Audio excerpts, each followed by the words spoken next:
Mes prochaines invitées, c'est Mme Lola Vidal, qui est agente en mobilité internationale. Mme Vidal, bonjour. Et Mme Béona Torres, communauté de communes, pays de Naï.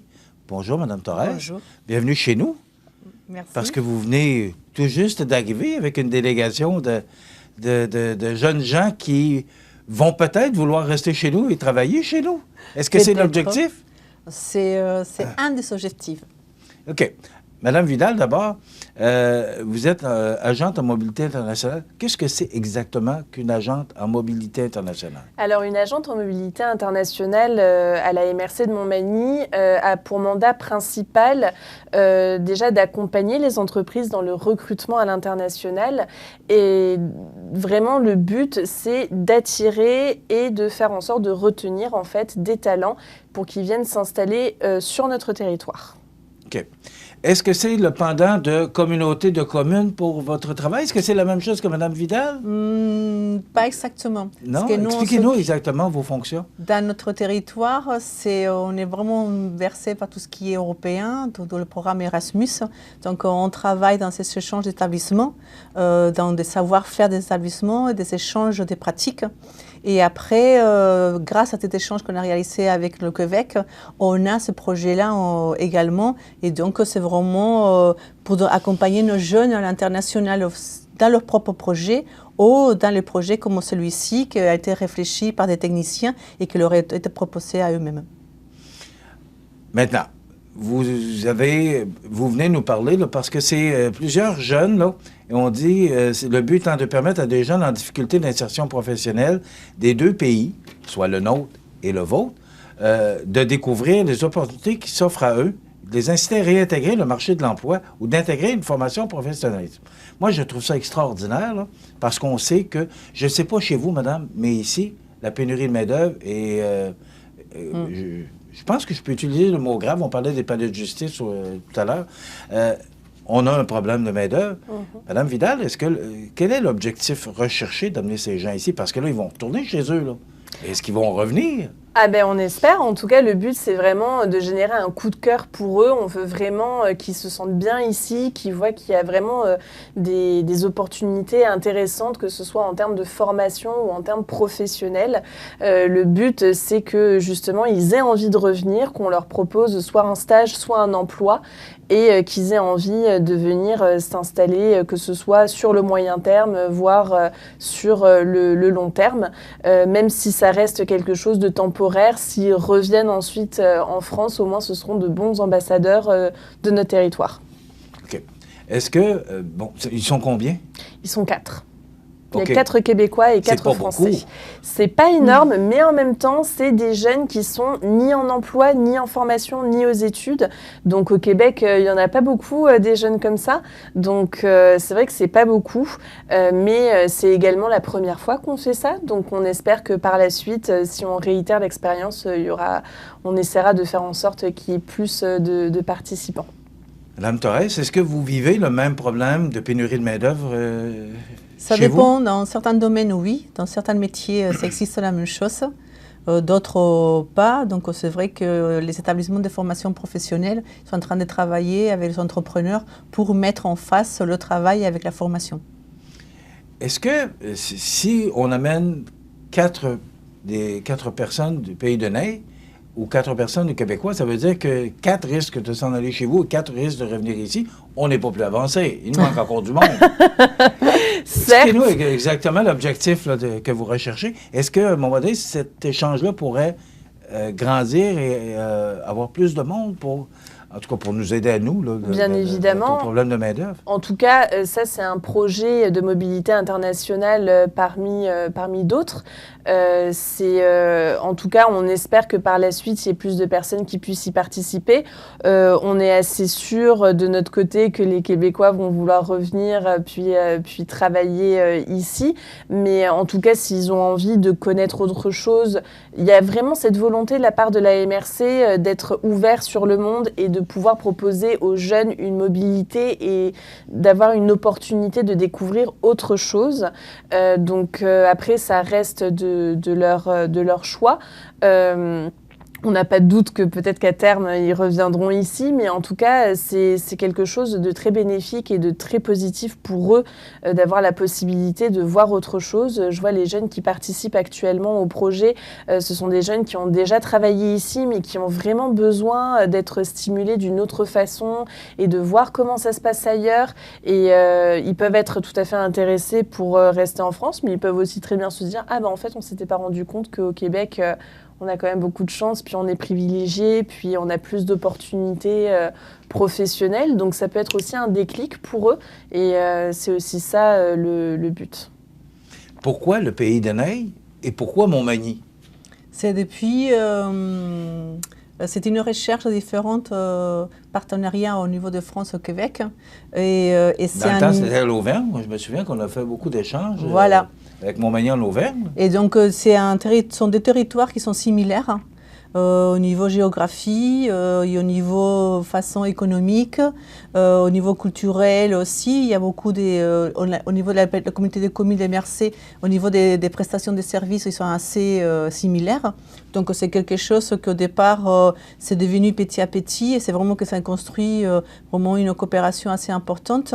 Et c'est vrai que les élus aussi, ils se sont bien entendus, ils ont bien compris les intérêts pour la population d'une part et de l'autre, parce que les échanges, c'est formateur pour la vie.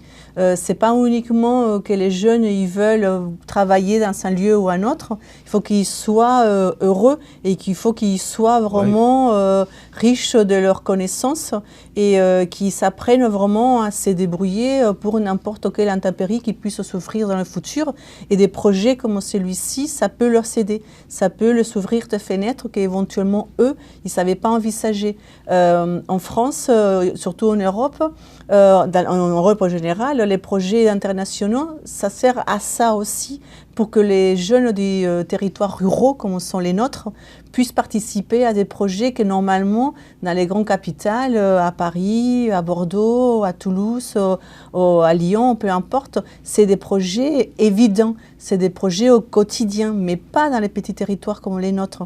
Donc nos élus, ça a été un grand challenge d'ouvrir cette section internationale aussi pour donner la possibilité à nos jeunes, mais aux entreprises. Parce que les entreprises, ils vont pouvoir faire des échanges de savoir-faire. Par exemple, en pâtisserie, on ne travaille pas de la même façon chez nous ou ici, dans la boucherie, dans la charcuterie, dans le tourisme, dans tout ce qui est industriel. Il y a énormément de métiers qui peuvent avoir des échanges avec des entreprises. Et on a démarré par la jeunesse, parce que la jeunesse, quand même, c'est vraiment important pour nos deux territoires. Je vais vous poser la même question, Mme Vidal, mais d'abord à vous, Mme Torres. 4? C'est combien de population, le Pays de Neige? C'est beaucoup plus, on est 29 villages, mais ce que me disait Comment, Lola... comment vous avez choisi ces 4 personnes? C'est pas beaucoup, là. Mais comme disait Lola, c'est pas anodin, hein. C'est pas un projet qui est arrivé comme ça, il a fallu vraiment le travailler. Nous, on a démarré par du bénévolat, en fait, il fallait s'inscrire dans ce projet. Au départ, on avait entre 15 et 20 jeunes qui souhaitaient participer au projet. Et à faire à mesure, par leurs problématiques personnelles, ou professionnelles, ou étudiantes, ou peu importe, eux-mêmes, ils ont quitté le projet. Donc, ceux qui sont venus, ceux qui font partie du projet, autant d'un territoire de l'autre, ce sont des jeunes qui souhaitent vraiment participer. Et ça ne sert à rien d'obliger aux deux à participer avec des personnes que d'eux-mêmes, ce n'est pas quelque chose qui trouve un intérêt.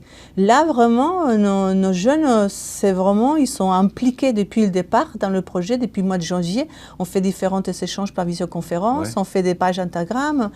Nous, de notre côté, on les a fait différentes formations qu'il fallait participer. Donc, il vaut mieux faire petit, avec des choses vraiment certaines et des projets qui sont sûrs et que ça nous donne la base pour le futur à faire des projets colossaux que le premier projet, après, on est tous fatigués et on s'est dit non, ça sert à rien, ça marche pas.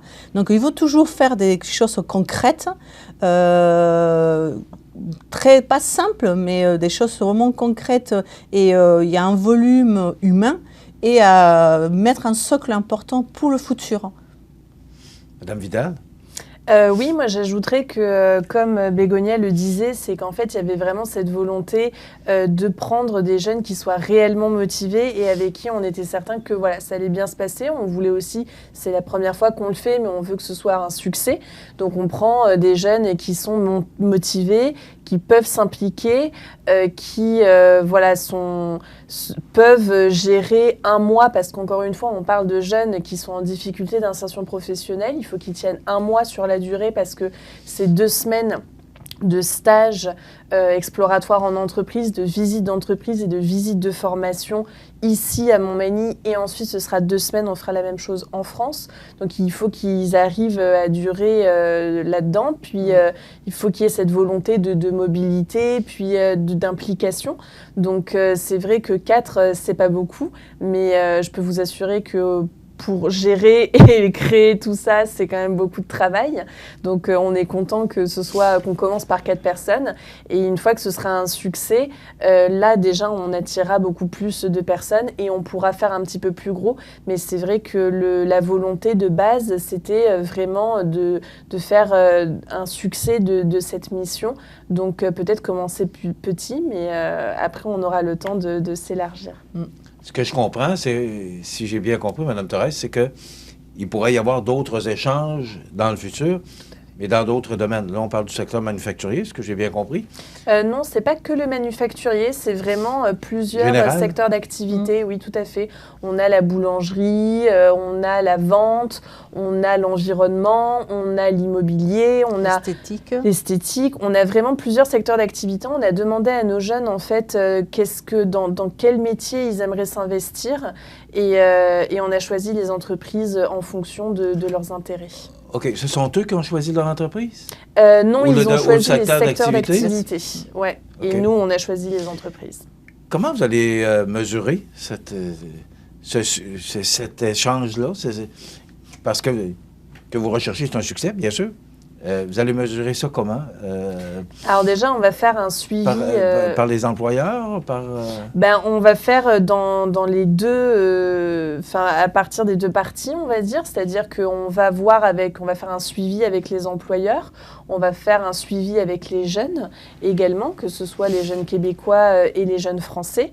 Et puis, ce projet, il est assez multiple parce qu'on a une délégation québécoise qui est représentée par Madame Jocelyne Caron, la préfète, sa conseillère, Madame Chantal Côté, le directeur du Fab Lab, Monsieur Berlinger, et 2 personnes qui représentent le CFP L'Envolée qui vont eux autres vont aller au Pays de Neige. Exactement. Donc, on pourra également mesurer quels autres, en tout cas le partenariat à l'heure actuelle, en quoi il consiste, et puis quels sont les échanges qu'on peut faire.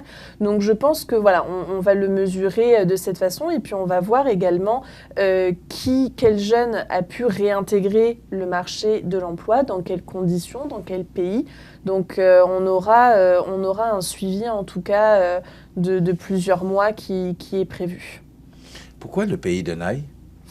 Le Pays de Neige, alors c'est une bonne question parce que moi, je suis arrivée sur ce poste qui est une création de poste à la base il y a 8 mois de cela. Donc, j'étais pas là quand il y a eu le premier échange en 2018 avec ce territoire. Mais comme Bégonia le disait, c'était vraiment une volonté d'associer 2 territoires qui se ressemblent, que ce soit en termes d'organisation, en termes de géographique, en termes... voilà, c'est vraiment 2 communautés de communes, en fait, dans la façon de s'organiser. Donc, je pense que c'est pour ça. Après, je ne sais pas exactement comment la rencontre s'est faite.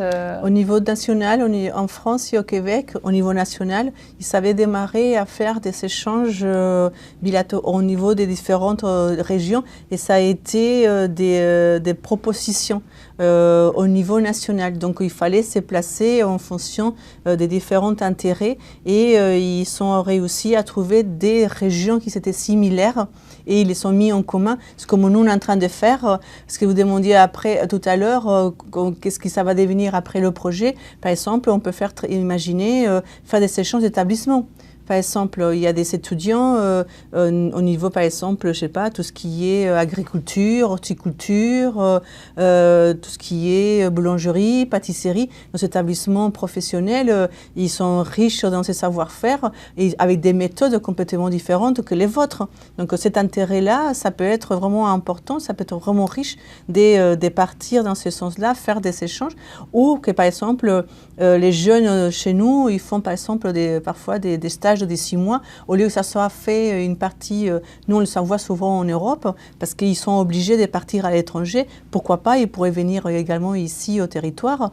On peut imaginer aussi des délégations des entreprises qui puissent venir ici, ou que les vôtres ils viennent là-bas le voir.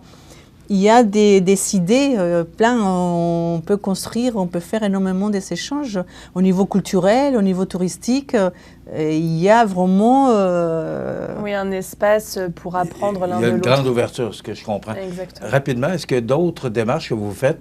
Entre autres, vous le faites avec le Pays de Naï, mais est-ce qu'il y a d'autres démarches que vous faites avec d'autres régions comme ça? Tout à fait. En fait, alors au niveau des régions, on travaille un petit peu là-dessus. En tout cas, on a un partenariat avec le Pays de Naï et avec la Martinique.